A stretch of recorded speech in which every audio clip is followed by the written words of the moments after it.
or the power of our example, whether we show the courage to stand up to the abuse of power or we yield to it. After 50 years at the center of all of this, I know that believing in the idea of America means respecting the institutions that govern a free society.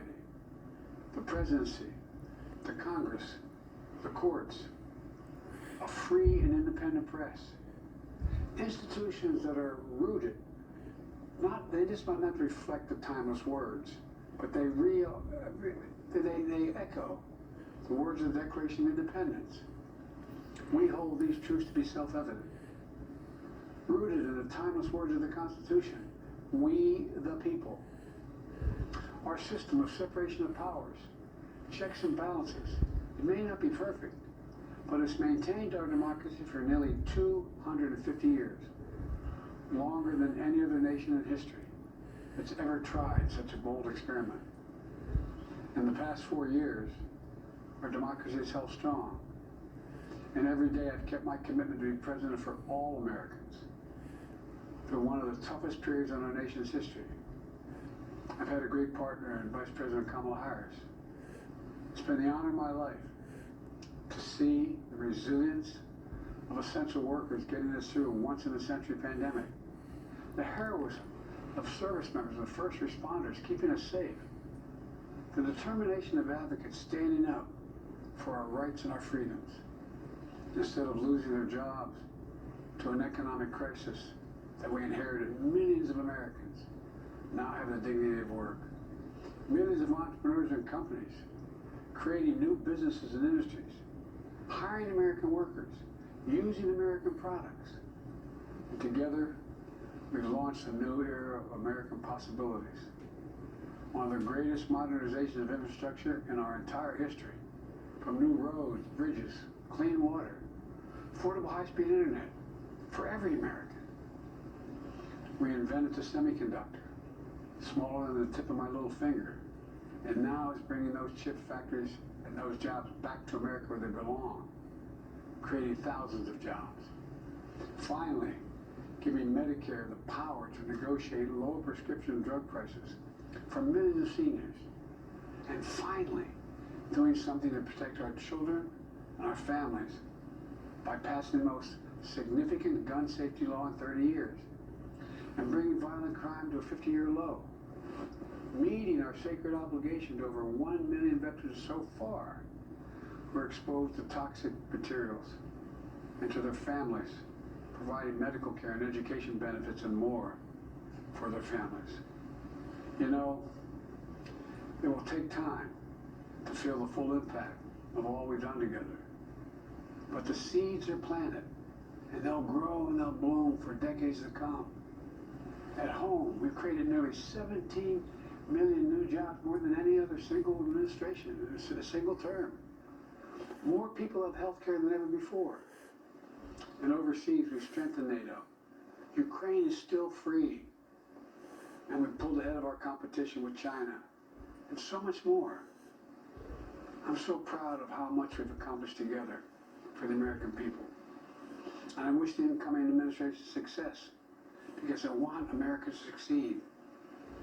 That's why I've held my duty to ensure a peaceful and orderly transition of power, to ensure we lead by the power of our example.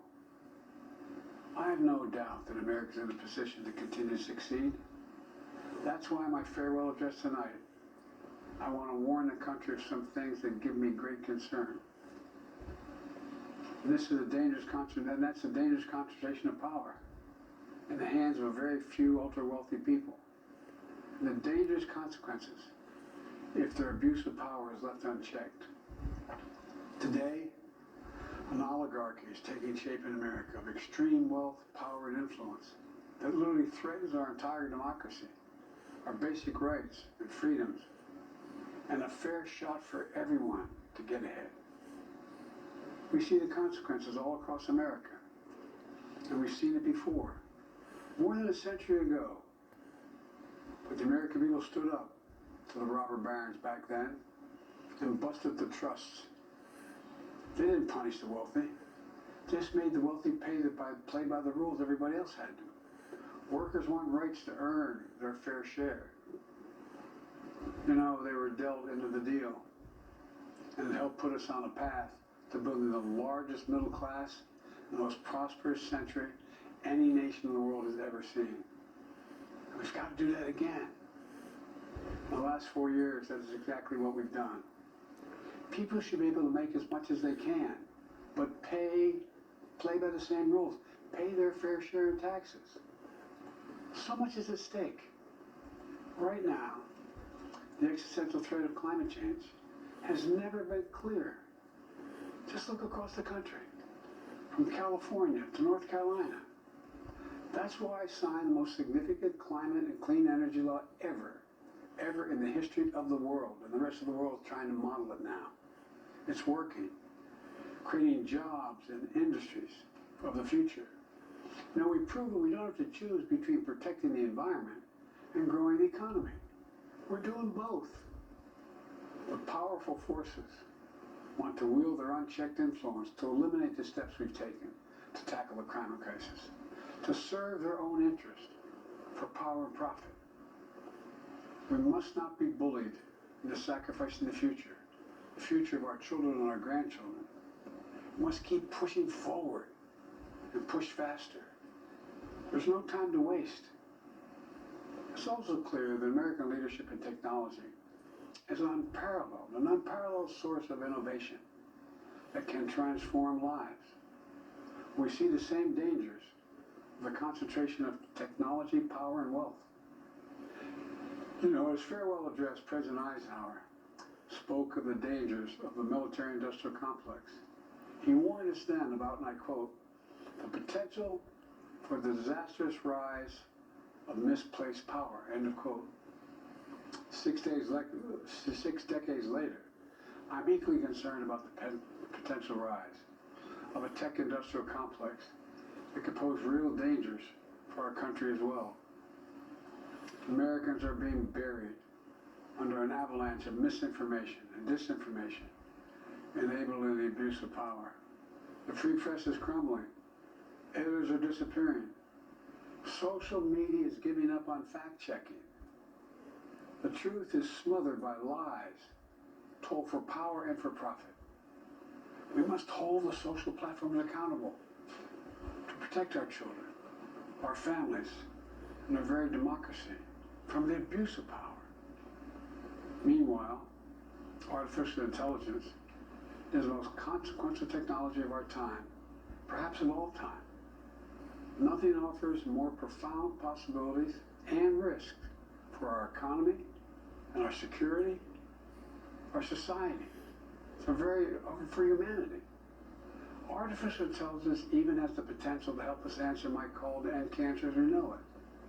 But unless safeguards are in place, AI could spawn new threats to our rights, our way of life, to our privacy, how we work, and how we protect our nation.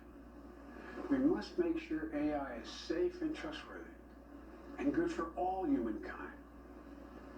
In the age of AI, it's more important than ever that the people must govern. And as the land of liberty, America, not China, must lead the world in the development of AI. You know, in the years ahead, it'll help to be, it could be up to the president, the presidency, the Congress, the courts, the free press, and the American people to confront these powerful forces. We must reform the tax code, not by giving the biggest tax cuts to billionaires, but by making them begin to pay their fair share. We need to get dark money. That's that hidden funding behind too many campaign contributions. We need to get it out of our politics. We need to enact an 18-year time limit, time and term, for the strongest ethics and the strongest ethics reforms for our Supreme Court. We need to ban members of Congress from trading stock while they're in the Congress. We need to amend the Constitution to make clear that no president is immune from crimes that he or she commits while in office. The president's power is not limited. It's not absolute, and it shouldn't be. In a democracy, there's another danger to the concentration of power and wealth. It erodes a sense of unity and common purpose. It causes distrust and division. Participating in our democracy becomes exhausting and even disillusioning. And people don't feel like they have a fair shot. We have to stay engaged in the process. I know it's frustrating. A fair shot is what makes America America. Everyone's entitled to a fair shot. Not a guarantee, just a fair shot. An even playing field. Going as far as your hard work and talent can take you. We can never lose that essential truth, remain who we are. I've always believed, and I've told other world leaders, America can be defined by one word: possibilities. Only in America do we believe anything is possible. Like a kid with a stutter from modest beginnings in Scranton, Pennsylvania, and Claremont, Delaware, sitting behind this desk in the Oval Office as President of the United States. That's the magic of America. It's all around us. Upstairs in the residence of the White House, I've walked by a painting of the Statue of Liberty I don't know how many times. In the painting, there's several workers climbing on the outstretched arm of the statue that holds the torch. It reminds me every day I pass it of the story and soul of our nation and the power of the American people. There's a story of a veteran. This is a veteran, a son of an immigrant, whose job was to climb that torch and polish the amber panes so rays of light could reach out as far as possible. He was known as the keeper of the flame. He once said of the Statue of Liberty, quote, speaks a silent universal language, one of hope, that anyone who seeks and speaks freedom can understand. Yes, we sway back and forth to withstand the fury of the storm, to stand the test of time. A constant struggle, a short distance between peril and possibility. But what I believe is the America of our dreams is always closer than we think. It's up to us to make our dreams come true. Let me close by stating my gratitude to so many people, to the members of my administration, as well as public service and first responders across the country and around the world. Thank you for stepping up to serve. To our service members and your families, it's been the highest honor of my life to lead you as Commander-in-Chief. And of course to Kamala and our incredible partner, historic Vice President. She and Doug have become like family, and to me, family's everything. My deepest appreciation to our amazing First Lady who's with me in the Oval today, for our entire family. You're the love of my life and the life of my love. My eternal thanks to you, the American people. After 50 years of public service, I give you my word. I still believe in the idea for which this nation stands. A nation where the strengths of our institutions and the character of our people matter and must endure. Now it's your turn to stand guard. May you all be the keeper of the flame. May you keep the faith. I love America. You love it too. God bless you all. And may God protect our troops. Thank you for this great honor. President Biden's farewell address capping 4 years